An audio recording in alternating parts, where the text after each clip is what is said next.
very happy today to be joined by Nick Molho from Aldersgate Group. Nick has very kindly agreed to come and really sort of give a perspective on the recent 10-point plan that Boris Johnson laid out for the UK. And Nick, perhaps you could give a little bit of background to you, to Aldersgate, and then we'll launch on into looking at what Boris has laid out for us all.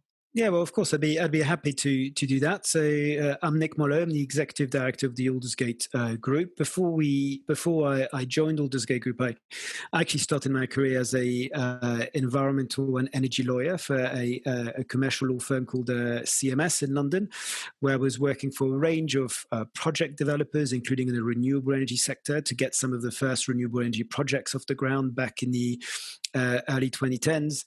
And I also worked for a range of environmental regulators and helping them design the rules of emissions trading and other kind of areas of environmental regulation.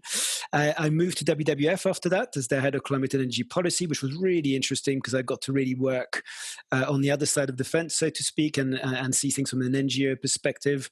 And after a few years there, I moved to Aldersgate, and I think Aldersgate Group is quite unique because it combines that business and civil society voice. So we have a very broad membership. Our aim is not to be as big as possible. It's about breadth. We want to have up to 3 or 4 members per sector who are all leading sustainability in their respective sector.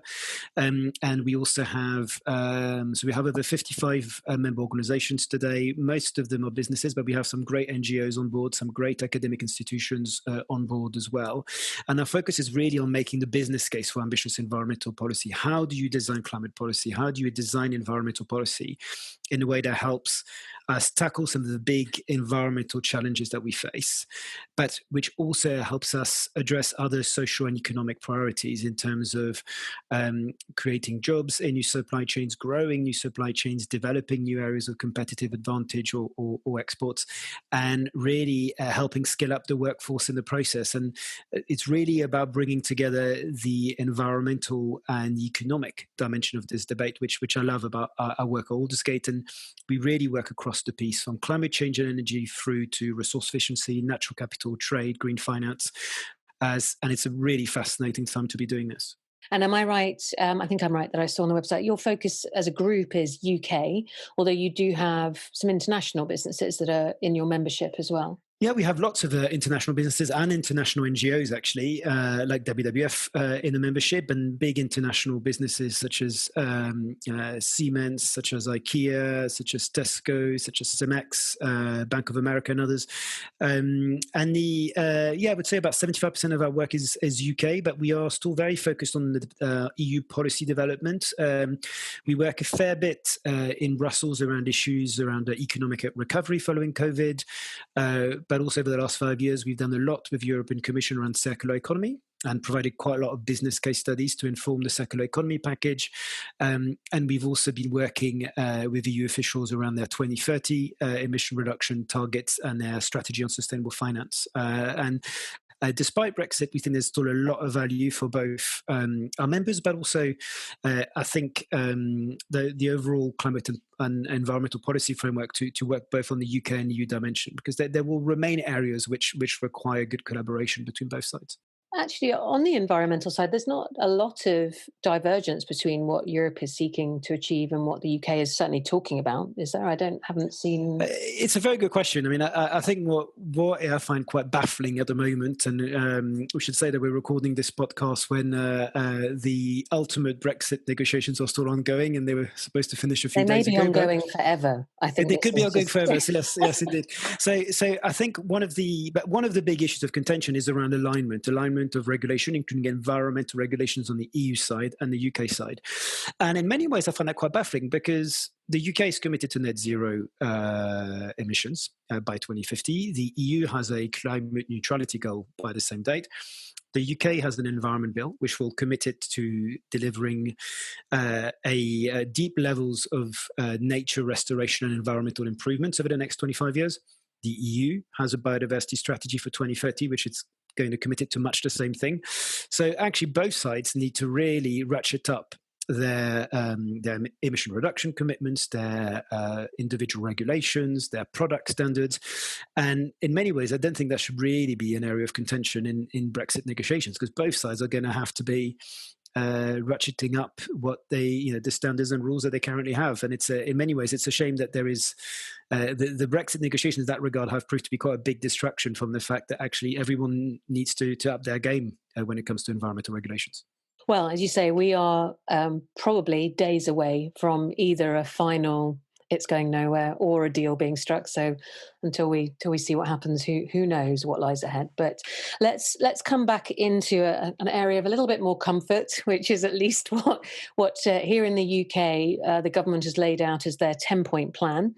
And yeah, I mean, the goal of having you come to talk about it, I think it's sort of your position at Aldersgate affords us a real benefit, of you are kind of above the fray in a sense, in that you have a neutral view, but you are backed by obviously people that have a lot that they're hoping to achieve from this 10-point plan, as you say, job creation, industry expansion, kind of increased competitiveness, but again, within this field of kind of protecting the climate. So tell me, let's start with sort of kind of a positive start point. What when you read that 10-point plan and when your members did, what did you take away as the main positives of it? What did you find was energizing? Was there anything surprising? Just give us the kind of the lie of the land from there. Well, the first thing I would say is that I really like the narrative of it. And I think a lot of commentators missed out on that when they first reacted to it. We could have written the first paragraph and Boris Johnson's first quote in the number 10 press release. And for years, we and others have been trying to make the case that ambitious climate and environmental goals can really make the economy more competitive, can help create new areas of competitive advantage, new areas of supply chain growth and job creation and export. And for years, we've really struggled to get that message across. And we're now finally in a situation where actually putting the UK on a pathway to net zero, putting the UK on the pathway to reversing the environmental decline that we've seen over the last several decades is actually seen as an economic opportunity, especially in a context of post-COVID recovery. And I don't think that should be underestimated. Words are indeed just words, but they do matter. And I think they matter particularly in this instance when we are still in the early days of a new government, where that positive framing, which rightly aligns economic, social, and environmental objectives, it creates a platform through which we can actually deliver gradually more ambitious policy commitments in a range of areas to put us, on a path for net zero emissions and delivering other environmental commitments. So I think the framing was a really positive one, and I really welcome that. Within the 10-point plan, you had a range of more developed and less developed commitments. But I would say within the more developed ones, clearly the phase out of petrol and diesel vehicle sales by 2030 is a really important commitment. It was only a couple of years ago that the government committed for the phase-out date to be set in 2040. I was convinced that they would opt for 2035, that they wouldn't want to go too soon. And I think the fact that they've gone for 2030 deserves credit. And it's a really, really important market signal, because you're telling not just to car manufacturers, but to the whole supply chain that they depend on, and to the whole electric charging infrastructure supply chain, the battery supply chain, the whole ecosystem, that this is a direction where we are going in, and we're going to get there pretty fast. And now's the time to accelerate business model change, accelerate innovation, and accelerate market rollout. So I think that this announcement was really welcome, and the fact that it came with commitment on charging infrastructure, on battery investment, but also on supporting grants for consumers was really important. I think the other big positive for me was the focus on low carbon industry. I think for quite a long time, this has been a very underdeveloped and overlooked area of policy. The commitment to develop 4 industrial clusters with CCS by 2030 is a really important one. And I think that's quite sort of quite a sort of leading position to adopt on global standards. Now, clearly, there's a lot of detail lacking at the moment, and innovation funding lacking in terms of how do we actually get there over the next 10 years. But nonetheless, I think it's really the right kind of commitment to set. So that for me will be my sort of key positives from the 10-point plan. Out of interest, is the goal of the 10-point plan, is your understanding of the goal of it, was it to group together the story of how the UK is going after this, or was it supposed to be a tool of a government saying this is what we want to do and what we're going to invest in? And the reason I ask that is because some of these things are already in motion. They are already being invested in or being worked on. So it was interesting to me. I mean, I thought it was, as you say, it was a well-constructed set of points and arguments, but was it intended to show a kind of government plan, or is it more, this is the energy of the UK and this is what we see as our story? Yeah, I mean, there's a range of views on this, and I think some people will see it as an opportunistic intervention to want to. There's clearly quite big cross-economy, political and social consensus around needing to do more on climate change and environmental issues and low carbon growth, and therefore number 10 wants to sort of be seen to be active in that area. That's one interpretation. Another one is to say actually it's really there to build on the green economy narrative that the government adopted over the summer. And others wondered whether this was the government plan to get to net zero emissions. Now, my feeling is that this is certainly not the government plan to get to net zero emissions, because to get to net zero emissions, we need a far more comprehensive plan that's a lot more joined up, and that includes a lot more regulatory and policy interventions, which will be essential to get private investment flowing in green technologies and business models. But I think that the way I look at a 10-point plan is I think it's a desire by government to build on its green economy narrative, to give a bit more substance to it, and to make some important commitments on the path to net zero. And I do think that, especially on surface transport, but to a degree on buildings and heavy industry, the 10-point plan does do that to an extent. I think what's positive about it is it seeks to take action in 10 different areas. Now, I don't think those 10 actions are particularly well joined up, but at least it demonstrates a recognition that if you are going to put yourself as a country on the way to net zero, you need to take action in several places at the same time. And this is a systemic challenge that affects the whole economy. So you need to make interventions in buildings, heavy industry, energy, transport, and so on. And at least that came across as part of the plan. No, I agree. And I think probably my question sounded a little more cynical than maybe I meant it. But I think what's good about it is for many of these projects sort of, they operate in isolation, or they're being initiated in semi-isolation, and to sort of weave them together into something already feels like, I don't know, it feels like it's, as you put it well at the start, which is making a proper narrative out of it rather than just disparate projects that we'll have a go at. And to me, I think there's value in that anyway, because I think one of the things that I hear when I talk to people is this sense of still a little bit of feeling alone in what they're doing, so that has value, I think. No, and for me, I mean, I think it's an interesting point, and it's worth actually also reminding ourselves that actually just yesterday, on the 14th of December, the Energy White Paper came out. Now, the Energy White Paper helps build on a 10-point plan to an extent, because it makes clear commitments around fully decarbonising the power sector. Now, again, the government talks about 2050. We know that it needs to be done by 2035. The Committee on Climate Change made that very clear in the sixth government budget. But nonetheless, there's a recognition that that's where we need to go.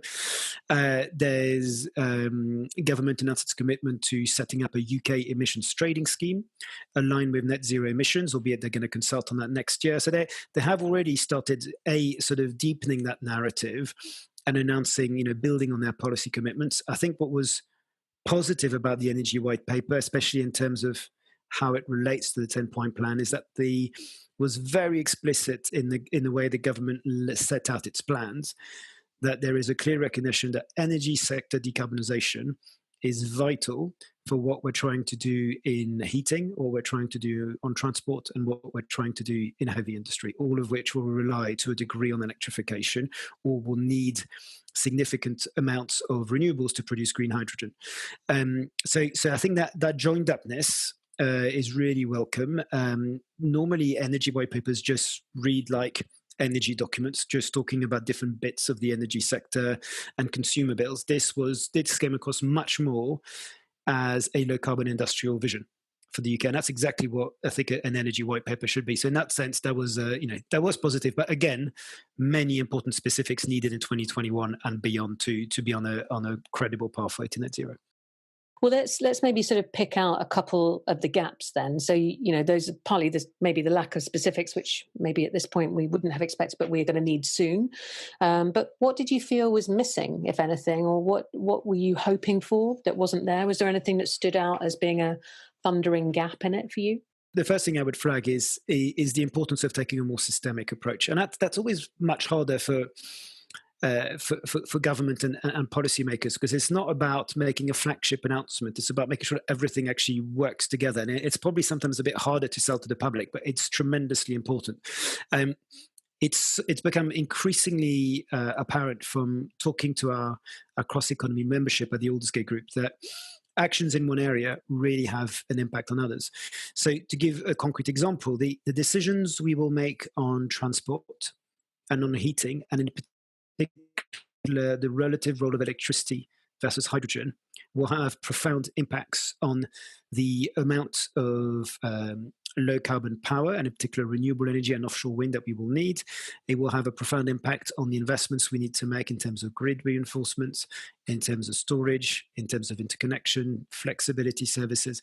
And so you need a clear understanding from a business and investor perspective of what policy decisions are going to be made when, in what sector, what are the pathways that are going to be followed for different sectors, and how are these going to be connected. I think that's absolutely key.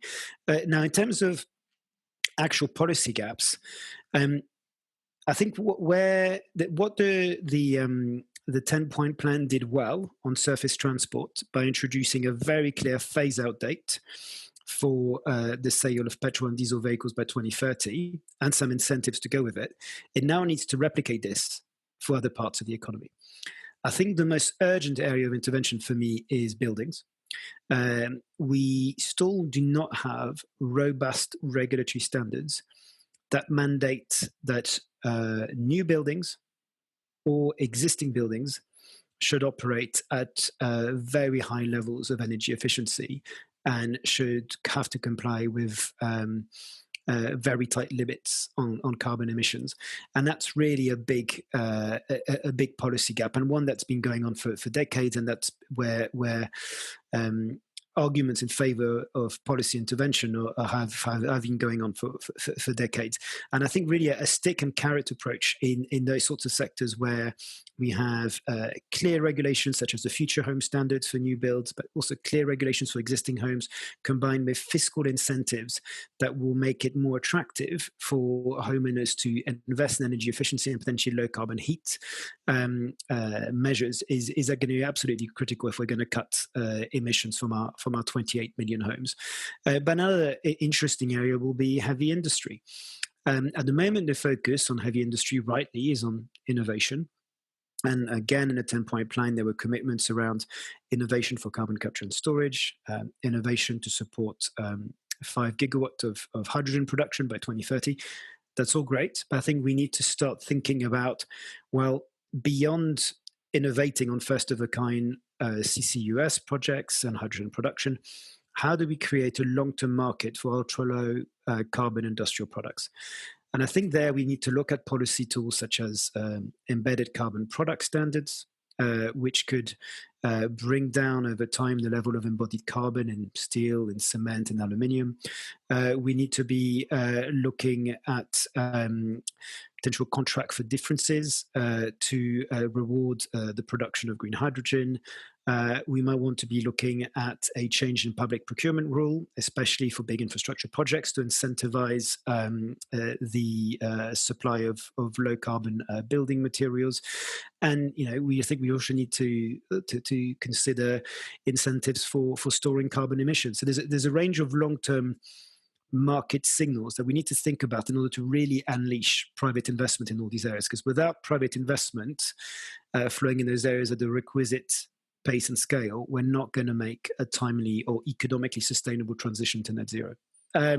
It's important in order to figure out whether something works or not, or how do you best make it to work from a sort of technical, practical perspective.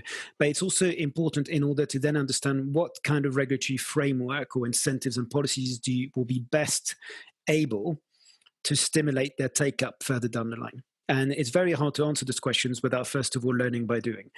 And I think from talking to lots of heavy industrial players during a big project we did a couple of years ago, one thing that came out quite strongly was that there was a real sense of frustration from people in sectors such as aggregates, cement, steel, chemicals, who felt that too often innovation pots in the UK and beyond tended to be too small and too fragmented and not really all that well coordinated either.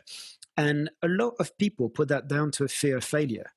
The fear from a government perspective, not just here in the UK, it's definitely a trait shared by many other countries. When you're investing public money in an innovation project, it may or may not work. And from a government standpoint, you'll always be terrified at the idea of having been seen to pump a lot of public money into a grey infrastructure project, which later on didn't turn out to be, at least in technical terms, successful. But yet that's precisely how the private sector innovates. You try things out. I mean, that's the whole point of R&D. You try things out. Some things work, some things don't work. You learn from the lessons of the pilots. You make them better. And then you ultimately end up with the right kind of infrastructure or product.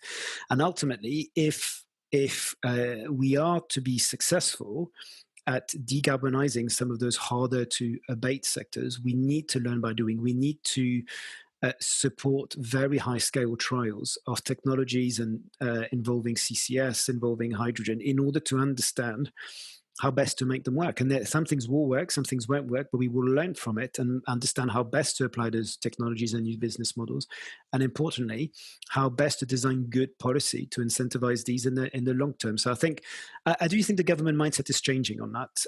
But the next 4 years, without a doubt, are absolutely critical in terms of carrying out not piecemeal low and small scale innovation, but proper large scale trials of key technologies that we will need to rely on. Okay, well, that kind of leads me neatly into one of my next questions, so we've sort of talked about those, the key elements of the 10-point plan that you think, have some grit and had some real value. So those priorities seem the right priorities from what you're saying broadly. We need obviously some more work around how the regulatory and policy landscape really supports that. But still, the priorities are, broadly speaking, the right ones. So if we talk specifically about these hard to abate sectors again, what are the next steps? Like, what do you think, if you were sitting in the strategy team of another large cement company or something, what should the next steps be? What should hard to abate sectors be doing?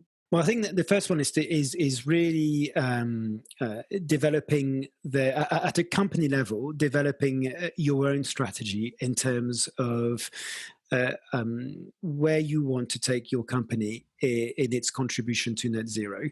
And we've seen some really great commitments there. I mean, not very recently, our members, Cemex, for example, put in place a really impressive net zero strategy with some very ambitious commitments to cut emissions by 2030, and really looking within that at the role of, they developed a really interesting roadmap, which for me would be my second sort of suggestions, that beyond having a long-term ambition and target, you need to have a clear vision or roadmap as to how you're going to get there. And Cemex did that really well in terms of looking at the role of resource efficiency and reusing materials to help them get there, the role of bioenergy, the role of carbon capture, the role of electrification. So I think developing a clear vision and plan to get there is really important. But I think the third plank is really active engagement with governments. We spend a lot of time talking to for example, the industrial energy team at the Department of Business and many other teams that are tasked to look at this agenda, where they are trying to design a new industrial decarbonisation strategy for the UK. And this is really the time to engage with government to help them prioritize areas of innovation, to help them really get the message that innovation at scale, this is the time for innovation at scale. We absolutely need to learn by doing at scale in order to then understand what the next steps should be. And I think the sort of second big area of interaction with government has to be around the industry's perspective on the policy mechanisms that they will best be able to respond to, and what, as a major cement, steel, chemical manufacturer, what do you need from policy in order to commit your investments and, importantly, raise finance from investors as part of your journey towards net zero emissions? What are the roles of carbon storage incentives, product standards, carbon border adjustment taxes, public procurement reform, all those sorts of things? Government really needs, and in many ways crying out for good quality business input in those areas. And that's obviously something that we try and do a lot of at Aldersgate. There's definitely an area needed for future engagement. I think the last area that I think companies in heavy industry need to look at quite carefully, and it's, I think, a bit of a blind spot in industrial policy at the moment, is helping government gain an understanding of the different needs of specific sectors within those heavy industrial sectors. Why do sectoral differences matter? Why does geographical location matter? And if your plant is in a cluster or not in a cluster, how does that impact the areas where you need support in terms of innovation or the policy mechanisms that you need? So I think something that's not yet well understood is, if you are a heavy industrial manufacturer in a industrial cluster located right next to the North Sea, the options at your disposal are probably there are probably many options at your disposal to help take you towards your net zero objectives, and there will be an awful lot of areas where you can collaborate with other industrial users and make the most of the fact that you're just next to a major carbon emission storage reservoir. But if you operate a plant like many cement manufacturers do, for example, which is much more inland and not in an industrial cluster, then what does that mean? What options are open to you to get to net zero emissions, and what support do you need to get there? And I think the latter actually has tended to be slightly forgotten in policy terms. We tend to focus much more on the big clusters, and I think we're going to have to start appreciating those geographical cluster, non-cluster, and sectoral differences more in order to better design policy. You mentioned at the beginning that in your kind of earlier part of your career, you'd done a lot of work kind of with regulatory bodies that were designing policy and were designing those structures. Given where you are now and who you represent now, has your view on that shifted at all, or did what you believed at the time to be the right mechanisms, do they still feel like the right mechanisms to you? I think actually, to an extent, yes. I think I've always been very skeptical of the narrative that was very dominant in my when I was a lawyer in the late sort of just before, up to the period up to 2010 and the early 2010s. There was quite a prevailing theory that the carbon price would sort it all. Just have a good carbon price and everything will follow. And I always believe that actually a carbon price is important, an important part of the puzzle. But ultimately, it needs to be complemented by sector-specific policy interventions. That's absolutely essential because every sector has different characteristics. The capital costs of changing infrastructure at source to make it less carbon intensive varies drastically from one sector to another. The business model changes differ drastically, and you can't expect a uniform carbon price to deliver on everyone's need. But it is an important part of the picture. So I think that this sort of this understanding that in some cases you're going to need revenue stabilization mechanisms like the contract for differences that we've seen in the renewable energy sector. In other sectors, it might be more about very clear regulatory drivers, like I think it has to be for buildings, where we need to have minimum energy efficiency regulations for all buildings. In other sectors, it might be more about change in public procurement rules or incentives to store carbon. But it's this. You need a joined up policy approach to decarbonisation, but you need which can all sit around a carbon price. But you can't just rely on a carbon price alone. And actually, that viewpoint hasn't actually changed over time. We talked a little bit then about the kinds of mechanisms that might be needed, contract for differences and so forth. But all of those pushes and pulls of regulatory policy have a cost on some level, potentially, to the taxpayer. So what is, we've got 30 years to get to our net zero target. I know for many people who are kind of have an interest in climate policy, one of the questions would be, how do we ensure the best value for money for the taxpayers that are funding this? So on the one hand, we're saying, well, a lot of heavy industry would point to those innovation pots of cash and saying, oh, it's not very much and it doesn't really do the thing. But it's all money that's coming out of our pocket. And arguably this year has been both a benefit to climate policy and, moving forward, but it will no doubt have an economic kind of flip side, won't it? Because there won't be as much money, perhaps, or as much willingness to invest at the taxpayer level. So what are your thoughts on that, about how do we ensure value for money, and how do we talk about value for money?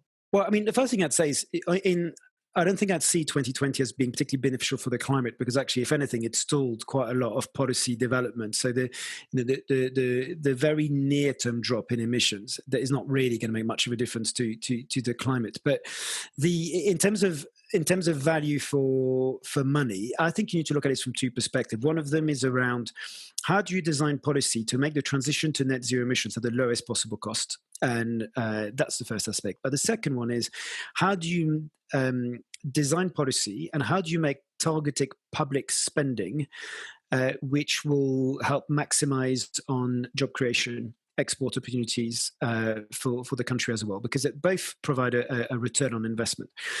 So starting with the question of affordability, I think the best thing government can do is to, I don't think it's to limit spend on innovation. It's just making sure that, actually, I'd argue that spend on innovation is sufficiently sizable so as to make a difference. I think by having lots of fragmented and small pots of innovation, and when you have them, when you set them up in a way that's very uncoordinated, that is bad value for money.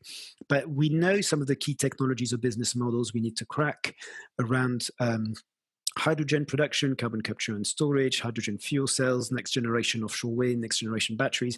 Let's focus a lot of our investments on those. Let's try things at scale.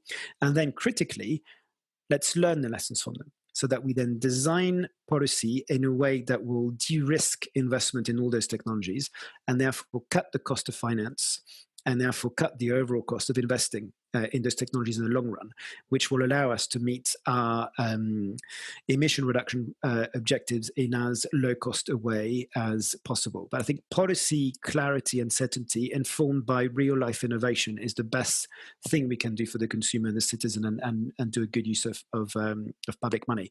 But then within that, going back to my second plank, targeted innovation spending and very clear public policy signals, if you set them out well in advance, and if you don't change the rules repeatedly, provide a good degree of stability to the sector, are essential to support job creation. I mean, we've seen that in the offshore wind sector. I think the offshore wind sector is now targeting 27,000 people to be employed in the sector by 2030. You're seeing a huge amount of employment and growth of opportunity having been triggered by policy clarity. And the UK has a wide range of competitive advantages. We just really need to ensure that we have consistent policy to tap into those. So in areas such as electric vehicle manufacturing, charging infrastructure, energy efficiency installation, next generation offshore wind, all of the and ultra low carbon industrial products. These are all areas where the UK actually has a good knowledge base, a good know-how base, and can really maximize on supply chain growth and employment opportunities. So it's really something that I hope to see further progress on. Okay, well, moving into, I suppose, one of my last areas for discussion, I was interested in your view. You've already mentioned a little bit about the role that product standards might play. Can you expand on that a bit? Like, what is it that needs to happen here? And obviously, the UK doesn't operate in total isolation. You know, we have trade partners. What would it mean to those partners and those supply chains as well? Where I think product standards could be an area of promise is that up until now, we've tended to have product standards for consumer goods, which are more focused on how energy efficient those goods are once consumers use them. And most of them derive from the eco-design regulations that have been developed over several decades at EU level. Where I think product standards can now make a difference is by actually mandating particular levels of resource efficiency, but also embedded carbon emissions at the production stage of the process. And I think this could be quite an impactful way of providing a clear market signal to stimulate a greater supply and demand of low carbon industrial products, whether it be steel or cement or aluminium. And I think that the benefit of a product standard approach is that you can, once you have those standards, you can ratchet those up or tighten these up over time as you get closer to the overall goal of net zero emissions. So I think there's a lot of promise in that, because it does send a very clear market signal, but also in the context of trade policy, I think it does help ensure that there is a level playing field. Now, one of my concerns as the UK enters into new trade agreements is making sure that our trade agreements and our overall trade policy is consistent with our policy on climate change, on environment, and on low carbon growth. What I don't want to see is seeing our domestic manufacturers being asked to invest in making their production processes net zero compliant, whilst a range of high carbon industrial products still make their way on the UK market and compete with our lower carbon industrial products. So I think having clear product standards that improve resource efficiency and also drive down embedded carbon over time and are applicable to all market participants would be a really effective way of both creating a clear market signal, putting the UK as signaling the UK as a very clear hub for ultra low carbon industrial innovation and industrial production, but whilst also providing a level playing field. Now, clearly, the holy grail would be if we could take the standards to some of our trading partners, or in many ways, in some cases, work with our trading partners to develop those standards to make sure that they apply on both sides of a trade deal. And that's, the more global we can make those things over time, the better. But I think it's definitely an area of promise for the UK. And whilst I completely recognise the benefits of carbon border adjustment taxes, which have been discussed at EU level in particular, and which do have some merit, I think that going down the product standard routes would be at the very least a useful complement to a carbon border adjustment tax. And potentially, if a carbon border adjustment tax proves not to be feasible because of being far too politically sensitive, I think product standards could be a useful alternative to them, and one that is less politically charged than going down the route of border taxation.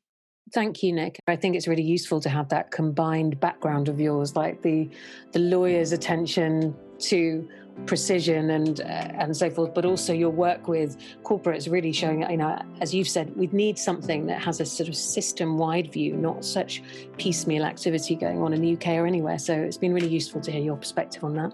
Thank you very much. My pleasure. Thanks for your time.